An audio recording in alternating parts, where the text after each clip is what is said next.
Olá, bom dia, boa tarde, boa noite para você que está assistindo esse vídeo, independente do horário, mas que Deus abençoe a sua vida através da palavra que será ministrada hoje. Ontem eu estava conversando com meu filho a respeito de um livro que ele está lendo, um livro que meu pai deu a ele, Por que essa geração não acorda? E aí o questionamento que meu filho fez para mim foi o seguinte: o que o senhor acha, o que o senhor entende sobre pecado, pecadinho e pecadão? Existe, não existe? Para Deus tudo é pecado. E eu quero compartilhar com você hoje o ensinamento que eu trouxe para ele ontem, que é algo que eu trago comigo na minha vida já há muito tempo.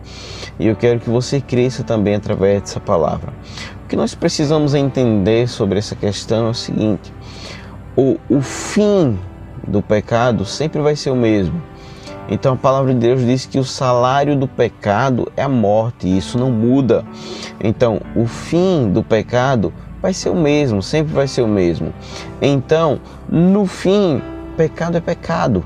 Não importa o tamanho, não importa quão grave seja esse pecado. No fim, pecado é pecado. Não existe essa medição de pecadinho, pecadão, porque o resultado final sempre será o mesmo. O salário do pecado é a morte. Só que eu gosto muito de separar e dizer que existe sim pecadinho, pecadão e pecado. Existe sim essa medição. Tem como a gente mensurar isso, tá? E aí o que a gente precisa entender sobre isso? A primeira coisa é aquilo que a gente faz, embora ele aconteça no âmbito espiritual, né? O fim é no âmbito espiritual apenas, né? Mas aquilo que a gente faz traz consequências, e essas consequências é no âmbito material. Então é aquele velho ditado: aqui se faz, aqui se paga.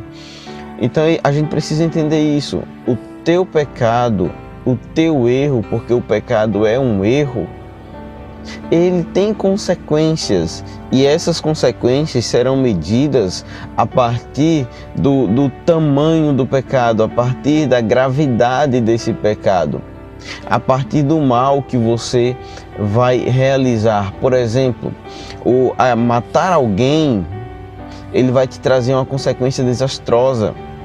Em alguns países, inclusive, vai te trazer pena de morte. Isso é uma consequência. Ele vai trazer a consequência da culpa para aqueles que ainda têm coração, não é? Então, ele vai trazer consequências que vai arrastar você para o resto da vida. Outro exemplo: você fazer sexo fora do casamento, você pode ter uma consequência de ter um filho indesejado no momento errado. Então isso são consequências que são medidas de acordo com o tamanho do erro, de acordo com a gravidade do erro. Então roubar pode trazer consequências de ser preso, consequências desastrosas na sua vida. E aqui se faz, aqui se paga. A gente às vezes gosta de espiritualizar tudo e pensar que tudo vai acontecer apenas lá no fim, apenas lá no âmbito espiritual. Mas a gente precisa entender que aqui nessa terra nós temos pago dos nossos erros. A gente às vezes diz: estou pagando preço. Pagando preço mesmo. É uma consequência de um erro que você cometeu. Eu digo sempre que o pagar preço que a gente fala é consequência das nossas atitudes. Então, nesse quesito, existe sim gravidade de pecado. Essa é a primeira questão. A segunda questão, e que eu acho mais importante de todas ainda, quando nós tentamos diferenciar pecado, pecadinho e pecadão, é algo, amados, que é espiritual, sabe? Isso é espiritual. É que o pecado, ele arranca de nós o temor do Senhor. O pecado arranca de nós o temor do Senhor. Então você pode dizer: pastor, mas é só uma mentirinha, sabe? É só uma mentirinha.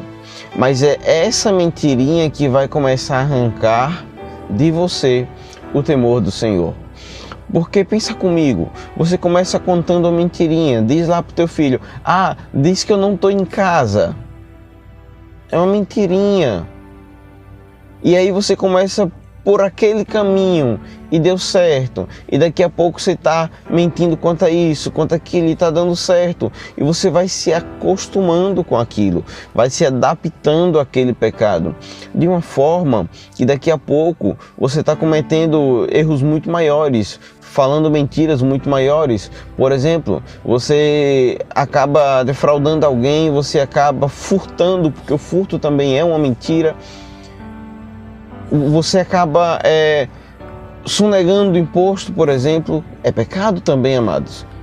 Então, essas pequenas coisas, esses pequenos erros, esses pequenos pecados, eles nos levam a perder o temor ao Senhor. Deixa eu dar um outro exemplo, principalmente para você jovem que ainda não tem uma vida sexual ativa.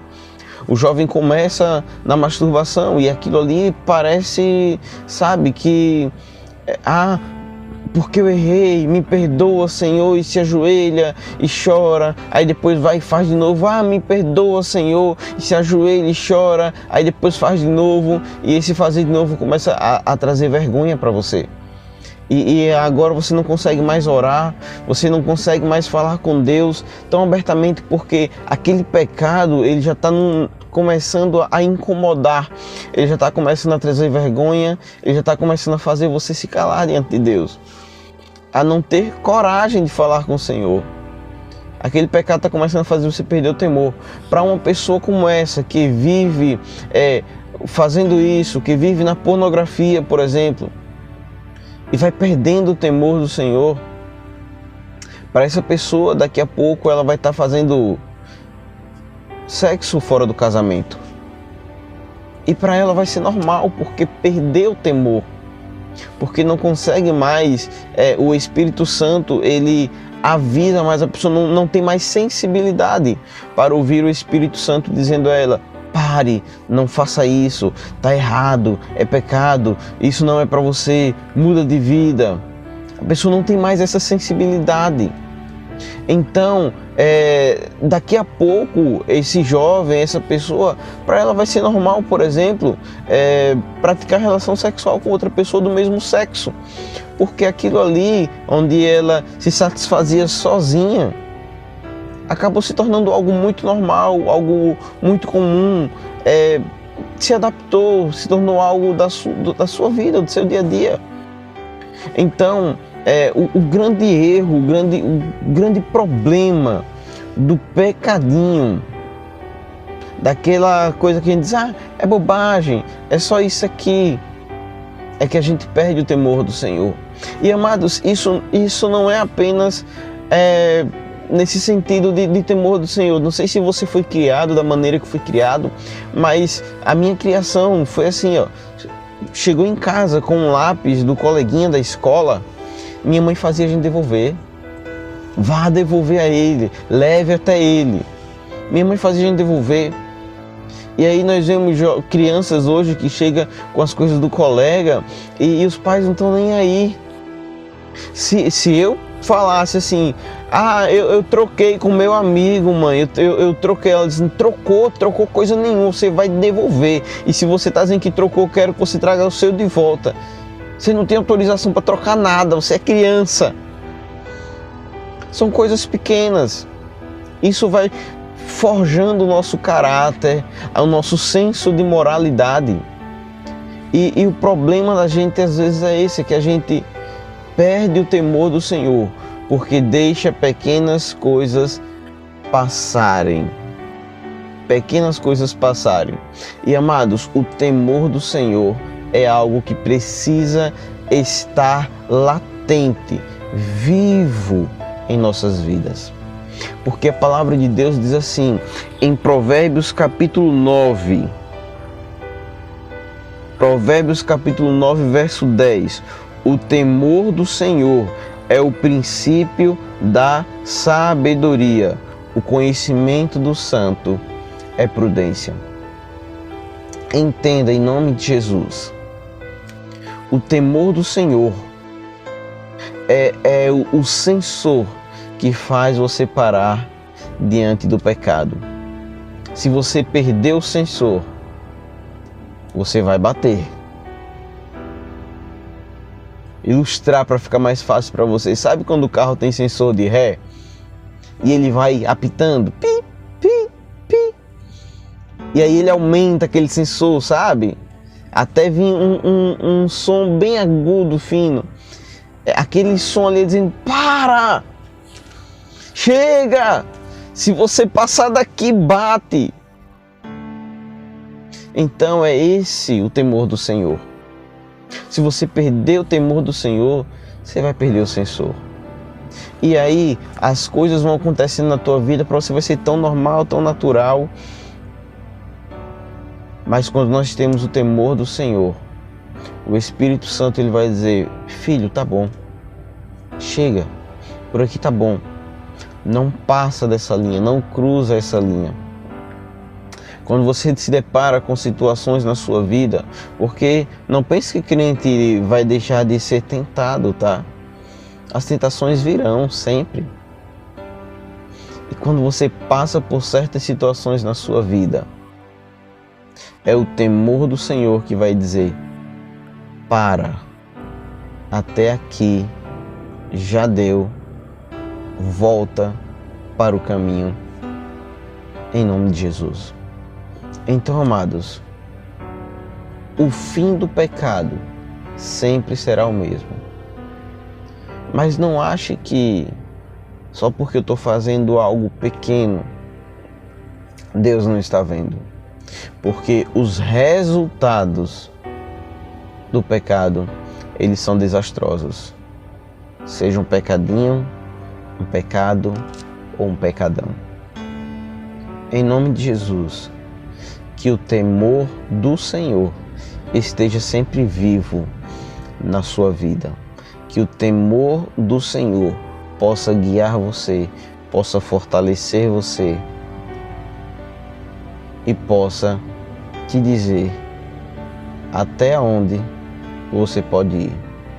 Que o temor do Senhor possa mostrar para você os limites para uma vida cristã, santa e irrepreensível na presença de Deus. Que Deus te abençoe e que dê um dia excelente. Em nome de Jesus.